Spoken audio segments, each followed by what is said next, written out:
ජනගහනය මෝඩ විදිහට එක්කහුව වෙන. හැබැයි එහෙම මිනිස්සුන්ගේ පැත්තට මෝඩියෝ කියලා ඇඟිල්ල දික් කරන එක නම් වැරදි. ඒ කියන්නේ මිනිස්සු දේවස්ථානයට එනවා නම් තමයි දේවස්ථානයේ පැවතෙන්නේ. කාදිනල් හිමිපාණන්ට සාමාන්‍යයෙන් හැම පල්ලියකම තොරතුරු හම්බෙනවා. ජනතාව පල්ලි වලට එන්නේ නැහැ, දැන් පල්ලි වහන්න තමයි වෙන්නේ කියලා. ඉතින් දේවස්ථාන වලට මිනිස්සු එකතු වෙන්නේ නැහැ කියලා කිව්වට හැම දේවස්ථානයකටම අපිට මේක කියන්න බෑ. කටුවපිටිය බෝම්බ නිසා හානි වෙච්ච පවුල් වල ඉන්න දරුවන්ට මූලිකත්වය දෙන්න කියලා මේ ඉන්ටර්වයුව වලදී එයාලව තෝරගන්න එක. එහෙම නැත්නම් අපේ තියෙන දේත් එතනට අරගෙන අපිට කිසි දෙයක් හම්බෙන්නේ නැත්නම් මොන බම්බුවටද ඔය අපි ඒවට යන්නේ?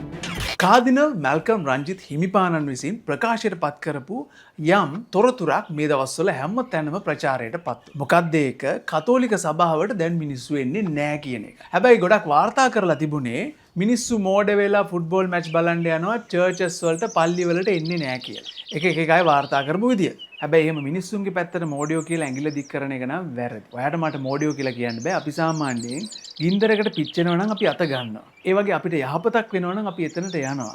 අපිට විපතක් එහෙම නැත්නම් අපිට කාලය නාස්ති වීමක් නම් අපි එතනින් එනවා. පාපන්දු ක්‍රීඩා කරන ස්ථාන ජනගහනය මෝඩ විදිහට එක්කහුව වෙන. හැබැයි මේ තොරතුරු බොරුවක් වෙන්න විදිහක් නැහැ.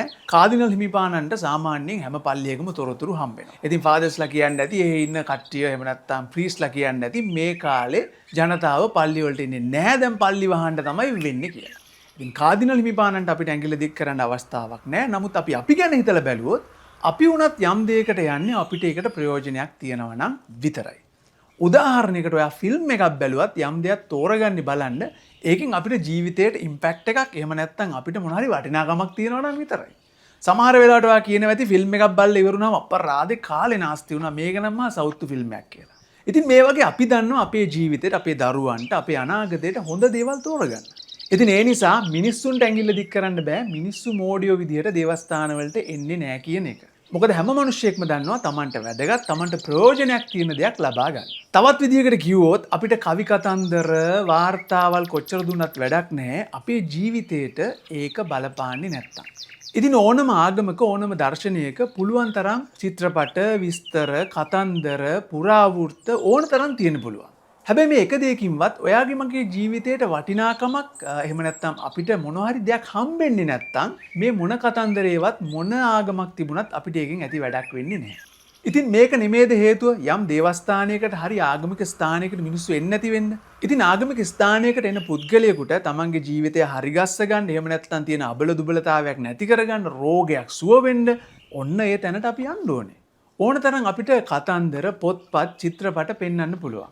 ඉතින් අපේ ජීවිතේට මේ කියන කතන්දර වලින් මේ තියෙන ස්ටෝරීස් වලින් යම් දෙයක් හම්බෙනවා නම් විතරයි මේක ඇත්තද නැද්ද කියලා අපිට තීරණය කරන්න පුළුවන්. එහෙම නැත්නම් අපි ගොඩක් කාලයක් කියව හිටපු නවලයක් වගේ වෙලා වැඩක් නැහැ. ඉතින් බොහෝ වෙලාවට ආගමික සිද්ධාස්ථාන වලට මිනිස්සු අවශ්‍ය වෙන්නේ ඒ සිද්ධාස්ථානය පවත්වාගෙන යාමට නම් ඒක එච්චර දුර පැවැත්වෙන්නේ නැහැ. හැබැයි යම් ස්ථානයකින් මිනිස්සුන්ව වර්ධනය කරනවා නම් එයාලගේ රෝග සුව වෙනවා නම් එයාලගේ ප්‍රශ්න වලට උත්තර හම්බෙනවා නම් ඔන්න එතනට මිනිස්සු යන්නේ ඒක කාටවත් නවත්තන්න විදියකුත් නැහැ. ඉතින් දැන් මේ විදිහට අපිට වාර්තා කරලා තිබුණාම දේවස්ථාන වලට මිනිස්සු එන්නේ නැහැ කියලා අපිට ඕන තරම් මිනිස්සු එන ස්ථාන හම්බෙනවා. උදාහරණයකට ප්‍රොෆට් ජෙරම්ගේ මිරකල් ඩෝම් එක ගත්තොත් ඒක හැදුවෙම 5000ක පිරිසකට විතරයි. ඉතින් දේවස්ථාන වලට මිනිස්සු එකතු වෙන්නේ නැහැ කියලා කිව්වට හැම දේවස්ථානයකටම අපිට මේක කියන්න බෑ. හැබැයි දැන් එක සර්විස් එකකට 7000කට වැඩි පිරිසක් එන නිසා දැන් සර්විසස් දෙකකට තුනකට කඩලා. සිංහල දෙමළ තියෙනවා ඊට පස්සේ ඉංග්‍රීසි සිංහල කියලා තව එකකුත් තියෙනවා. දැන් මේ දෙකටම 7000 එන්න පටන් අරගෙන තියෙනවා. ඉතින් මේක ඉදිරියටත් වැඩි වෙයි. ඉතින් ඒ විතරක් නෙමෙයි සතිය දවස්වල බ්‍රහස්පතින්දා තියෙන ප්‍රොපේතමය රාත්‍රියට පවා මිනිස්සු නොකැඩී 7000කට වැඩි පිරිසක් එතනට එකතු වෙනවා. මේක නිකන් මම මේ කියනවට කියනනේ ඔයාලා ඇවිල්ලා බලන්න ඕනේ කොහොමද පොලිම කියලා. ඉතින් ඇයි මෙතනට මිනිස්සු වැල නොකැඩී එන්නේ? මිනිසුන්ගේ ජීවිතවලට උදව්වක් වෙනවා. එයාලට ප්‍රයෝජනයක් තියෙනවා. ඉතින් ගත කරන කාලය පැයක් හෝ දෙකක් හෝ විනාඩි 5ක් හෝ එයාලගේ ජීවිතේට වැදගත් නම් මිනිස්සු වෙන එක ඔයාට මට නවත්තන්න බෑනේ. අපි මොන බොරු මේකට දැම්මත් අපි ඔයයි මමයි ගිහිල්ලා ප්‍රායෝගිකව අත්විඳොත් ඉතින් මොකෙක්වත් ඔවා කියන්න ඕනේ නෑ. මම දැකලා තියෙනවා මිනිස්සුන්ට එයාලා දන්නේ නැති දේවල් එහෙම නැත්නම් ඉදිරියේදී වෙන්න තියෙන දේවල් කියලා ඒවා ආපහු ඉෂ්ට වුණාම මේ මිනිස්සුන්ට එතන ස්ථිර වෙනවා. එහෙම නැත්නම් ඒකට කියන්නේ ප්‍රොපේතමය වාක්‍ය කියලා. ඉතින් ප්‍රොෆට් ජෙරම් මේ ස්ථානයේදී අන්ධයන්ට පෙනීම දෙනවා. බීරන්ට කන් ඇහෙන්න සලස්වනවා. රෝගීන් සුව කරනවා. ඒ මිනිස්සුන්ගේ මූල්‍යමය ප්‍රශ්න වලටත් උදව් කරනවා. ඉතින් මේක ඔයාලට දැනගන්න කියන්නේ ප්‍රොෆට් ජෙරම්ගේ පුතෙක් තමයි අර එයාපෝට් එක ඉස්සරහා තියෙන කොලම්බෝ ඉන්ටර්නැෂනල් එයාපෝට් හොටෙල් එක කරන්නේ. ඉතින් මේ හොටෙල් එකට මිනිසුන් බඳවා ගන්නකොට ප්‍රොෆෙට් ජෙරම් ප්‍රබලවම ඒකට ඉන්වෝල්ව් වුණා, මැදිහත් වුණා. කටුවපිටිය බෝම්බ නිසා හානි වෙච්ච ෆැමිලි වල, පවුල් වල ඉන්න දරුවන්ට මූලිකත්වය දෙන්න කියලා මේ ඉන්ටර්වයුව වලදී එයාලව තෝරගන්න එක. ඉතින් බලන්න ප්‍රායෝගිකවත් ප්‍රොෆෙට් ජෙරම් මේ විදිහට උදව් කරනකොට. ඉතින් අනිත් දේවස්ථාන වලින් අපිව ගෙන්න ගන්න අපේ හෙඩ් කවුන්ට් එක අපිට ඉන්නේ 100යි 200යි කියලා කියන්න නම් එහෙම නැත්නම් අපේ තියෙන දේත් එතනට අරගෙන අපිට කිසි දෙයක් හම්බෙන්නේ නැත්නම් මොන බම්බුවටද ඔය අපි ඒවට යන්නේ?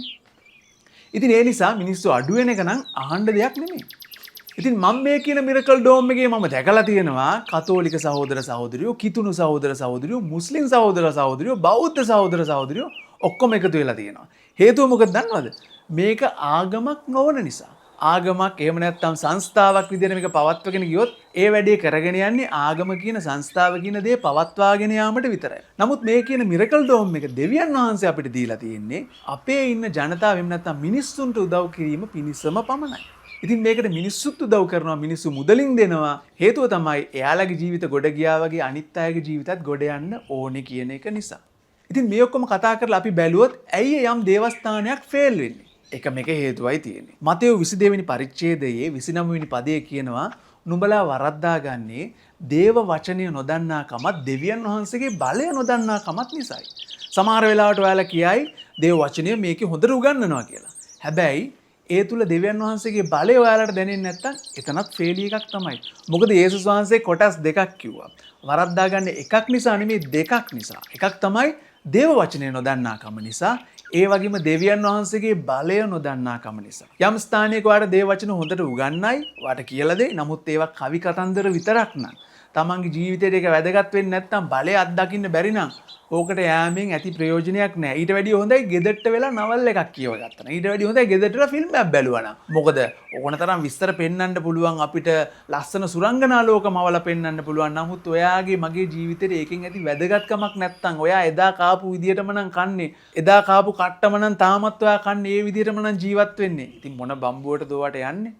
හේතුව මොකක්ද දන්නවද? මේ මතෙව් 22 29 වෙනි පරිච්ඡේදයේ කිව්වා වගේම ඔයා කියවුවොත් මාර්ක් 12:24 මේකම තමයි තියෙන්නේ. වචනේ එයාලා දැනගෙන ඉන්න පුළුවන්. නමුත් බලය ක්‍රියාත්මක වෙන්නේ නැහැ. ඉතින් ඔයාගේ ජීවිතය තුළ බලය ක්‍රියාත්මක වෙන්නේ නැත්නම් ඔයාට දෙවියන් වහන්සේ අත්විඳින්නත් බැහැ. එහෙම නැත්නම් දෙවියන් වහන්සේ ජීවමානද කියලා ඔයා අත්විඳින්නේ කොහොමද? අපි යම් දෙයක් අපේ ශරීරයට දැනුනොත්, අපි දැක්කොත්, අපි අත්විඳොත් අපි දන්නවා ස්වාමීන් වහන්සේ ජීවමානයි කියලා. ඒ නිසා එන්න ඇවිත් බලන්න. ප්‍රොෆෙට් ජෙරම් තුල දෙවියන් වහන්සේ ඔයාට හරියට අඳුන ගන්න පුළුවන්.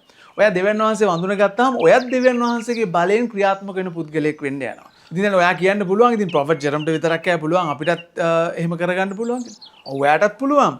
දෙවියන් වහන්සේ ආලේපලත් පුද්ගලයෝ වෙනම ඒ කාලේ ඉඳලා තියලා තිබ්බා. ඉතින් මොකද ඔයයි මායි කරන පිස්සු වැඩවලට ස්වාමින් වහන්සේට කතා කරන්න වෙලාවක් නැත්තම් ස්වාමින් වහන්සේ ඔයා වෙනුවෙන් මං වෙනුවෙන් ප්‍රොපේතවරයෙක් තියලා තියෙන එක ගැන උන්වහන්සේට ස්තුතිවන්ත වෙන්න. ඉතින් ඒ වගේම උන්වහන්සේත් එක්ක ගමනක් යන්න අපිටත් පුළුවන්. උන්වහන්සේව අඳුන ගන්න, උන්වහන්සේට ආරාධනා කරන්න, යේසුස් වහන්සේත් එක්ක මේ ගමන යන්න පටන් ගන්න. ඉතින් ඔයා දේව වචනේ ඉගෙන ගන්නවා වගේම හරි තැනකින් ඉගෙන ගන්නත් ඕනේ. ඒ ඉගෙන ගන්න වචනය තුලින් ඔයාට දේව වචනේ අත්දකින්න, ඒ බලය දකින්න අවස්ථාවක් හම්බෙන්න ඕනේ. ඔයාට ඕන වෙලාවක දෙවියන් වහන්සේට කතා කරලා කියන්න පුළුවන් ඔයා බෞද්ධයෙක් හරි, හින්දු හරි, කතෝලික හරි, කිතුණු හරි ඕන කෙනෙක්. ඔයා දැන් මේ වෙලාවේ සිගරට් එකක් බිබී හිටියත් ඔයා මොන දේ කරගෙන හිටියත් ඔයාට බලය අත්විඳින්න ඕනේ නම් උන්වහන්සේගෙන් ඉල්ලන්න. ස්වාමිනී යේසුස් වහන්සේ, ඔබ වහන්සේ ගැන අද දවසේ මම ඇහුවා. මෙන්න මේ මිනිස්සයා කියන දේ මම අහලා බැලුවා. ඒ නිසා මම කැමතියි ඔබ වහන්සේගේ ওই කියන බලය අත්විඳින්න. යේසුනි, ඔබ වහන්සේ ජීවමාන නම් මට පෙන්වන්න. මෙන්න මම ඔබ වහන්සේට යටත් වෙනවා. අද දවසේ මම ඔබ වහන්සේ මගේ පියාණන් විදියට, මගේ දෙවියන් වහන්සේ විදියට මම පිළිගන්නවා. ස්වාමිනී, මට ඇවිත් උදව් කරන්න කියලා උන්වහන්සේට කියන්නේ. හැබැයි එක මේක අවාසියක් ඔයාටයි මටයි තියෙනවා. ඒ මොකක්ද දන්නවද? මේ කතා කරන්නේ අපි ජීවමාන දෙවි කෙනෙකුට. දේව වචනේ කියන උන්වහන්සේ හදවත දකින ස්වාමීන් වහන්සේ. ඒ නිසා ඔයාට මේ වැඩේ බොරුවට නම් කරන්න බෑ. උන්වහන්සේ හදවතින් දකිනවා. ඔයා කතා කරන වෙලාවට ඔයාගේ හදවතේ තියෙන සිතුවිලි උන්වහන්සේ දන්නවා. ඒ නිසා සැබෑ හදවතින් උන්වහන්සේට ආරාධනා කරන්න. ස්වාමිනී, මගේ ජීවිතයට එන්න. එහෙම කිව්වහම මේ තියෙන හැම තැනකම උන්වහන්සේ ඉන්නවා. උන්වහන්සේ ඔයාට උත්තර දෙනවා. විශේෂයෙන් ඔයාට මේක තව වැඩිපුර දැනගන්න, ලේසියෙන් වැඩේ කරගන්න පුළුවන්.